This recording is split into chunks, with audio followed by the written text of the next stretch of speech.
भारत दुनिया का एकमात्र देश है जहां पर हजारों नदियां बहती हैं और लगभग सभी नदियों को पवित्र माना जाता है। भारत में एक ऐसी नदी भी है जिसे अपवित्र माना जाता है और जिसे छूने से भी लोग डरते हैं। किंवदंती आख्यानों के अनुसार इस नदी के जल को जो भी छूता है वह अपवित्र हो जाता है।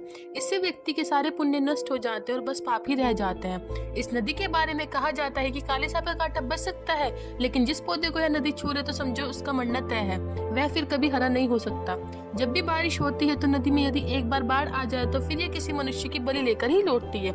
इस नदी का नाम है कर्मनाशन नदी, जिसे छूने से व्यक्ति के कर्मों का नाश हो जाता है। यह गरुड़ पुराण में बताई गई नदी वेटनी नदी की तरह है, जिसे पाप की नदी कहा गया है और जिसे स्वर्ग जाने से पहले पार करना होता है। प्रचलित मान्यता के अनुसार कर्मनाशा को हर साल प्राणों की बलि चाहिए, बिना बलि लिए इसकी बाढ़ उतरती ही नहीं। ऐसी मान्यता है कि इस नदी के पानी से खेती करने से सारी फसल बर्बाद हो जाती है। यह नदी बिहार की प्रमुख नदियों में से एक है। यह गंगा नदी एक उपनदी है।